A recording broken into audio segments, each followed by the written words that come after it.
Ladies and gentlemen of EIW, how we doing? Jerry James here, GM of Wildfire, as you all know. Just want to take a minute of your time here. I had a little idea for a new segment I'm going to call the GM's Corner. Just get on here for a minute, go over a little bit of the events that have occurred and are coming up for Wildfire. First thing I'm going to do, talk about some of the results from this week's past show, go over some of the ins and outs there, and then give us a little preview of next week's show.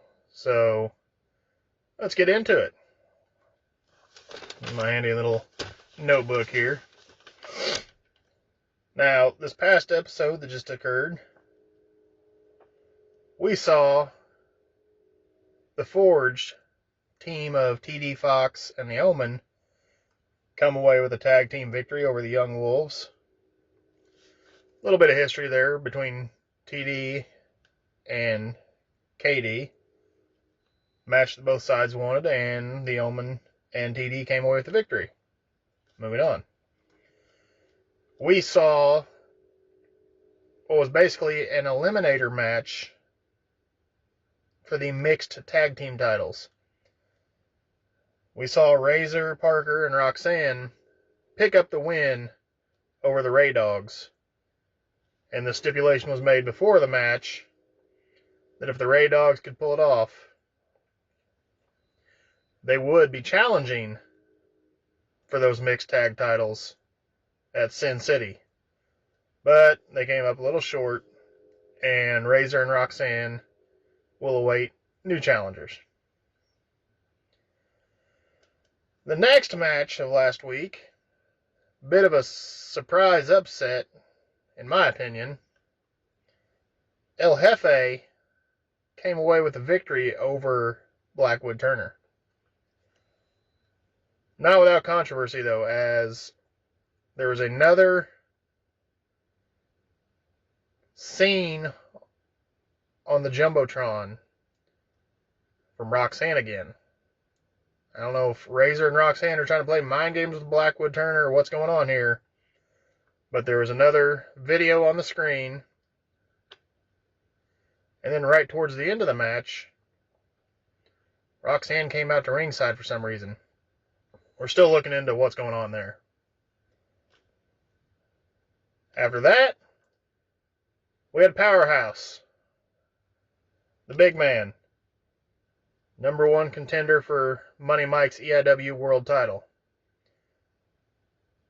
He won, I don't really want to call it a warm-up match, but we're keeping him busy so he doesn't get rusty before the pay-per-view. He picked up a big win over Hiroshi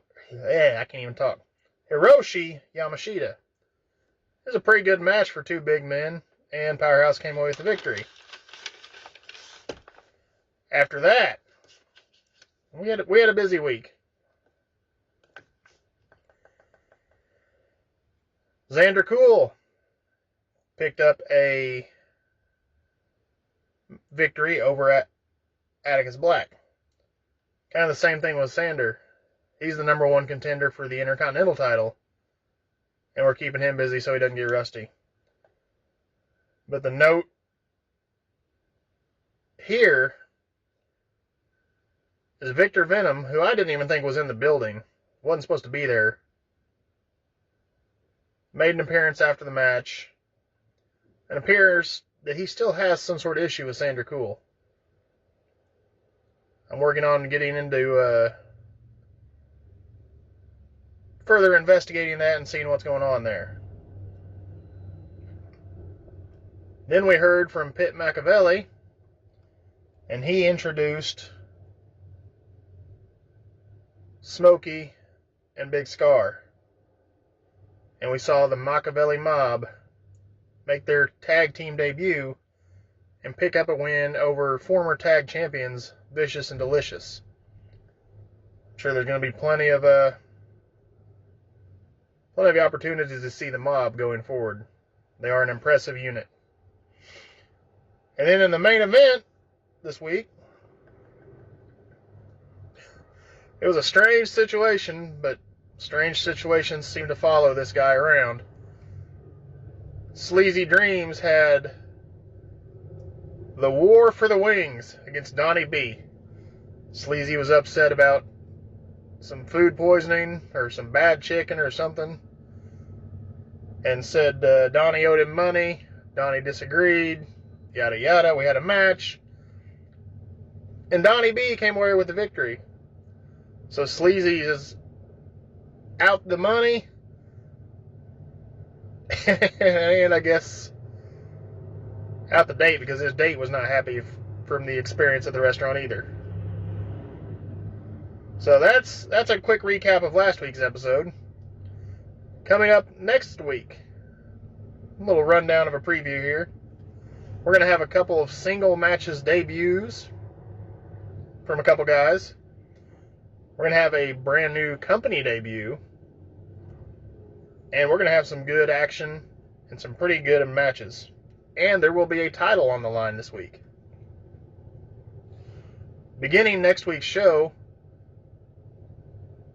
former world champion and former record holder for the longest title reign, Donnie Atomic, will be welcoming newcomer The Future in a singles match.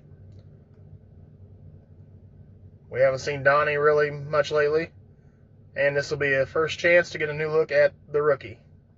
I'm looking forward to that one. The next match, we're going to have Blackwood Turner against Tombstone. Now, originally I was going to schedule a rematch due to some of the outside interference and all that. I was going to have Blackwood face El Jefe again.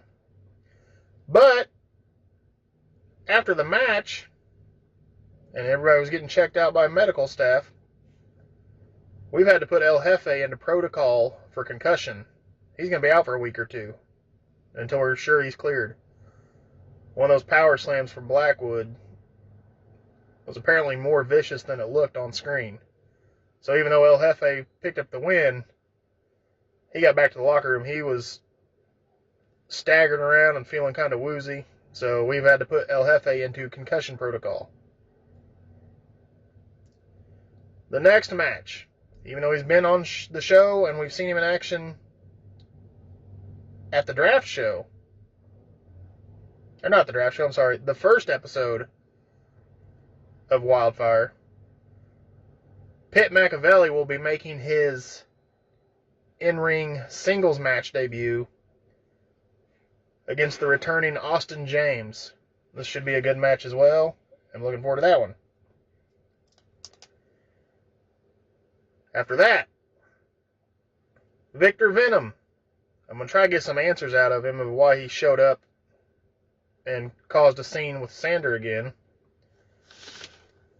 But Victor Venom will be facing Tufan in a singles match.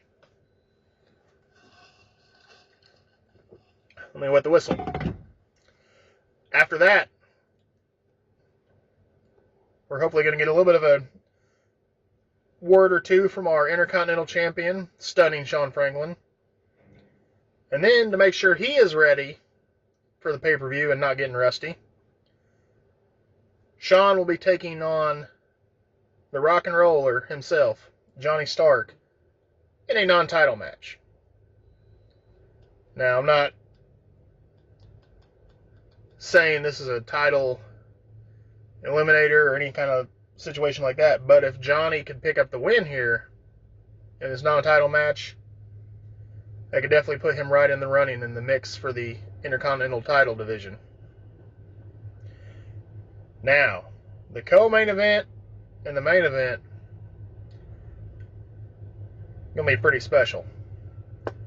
The co-main event, even though she resides on the Madness roster right now, our Women's World Champion, Mrs. Amazing, will be visiting Wildfire due to the fact that the world titles can go back and forth, as we've discussed. She will be defending the Women's World title against Sophie Raydog. Now, if you remember back, Sophie won the Women's Battle Royal to become the #1 contender. And over on Madness, TD Fox is working out plans to make another #1 contender to face the women's champion at Sin City. So, to make sure Sophie didn't lose her chance or get lost in the shuffle, this week, Sophie gets her shot at Mrs. Amazing and the women's title in a Falls Count Anywhere Extreme Rules match. And then, to end the night, our main event,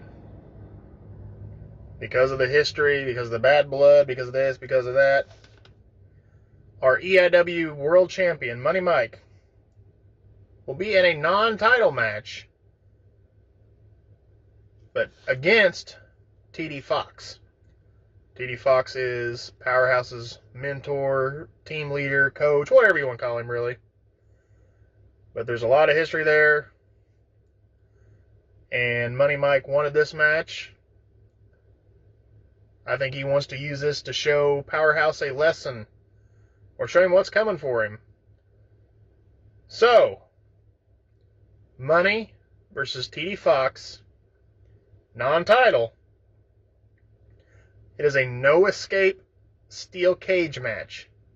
That means there's no climbing over the top, no getting out the door.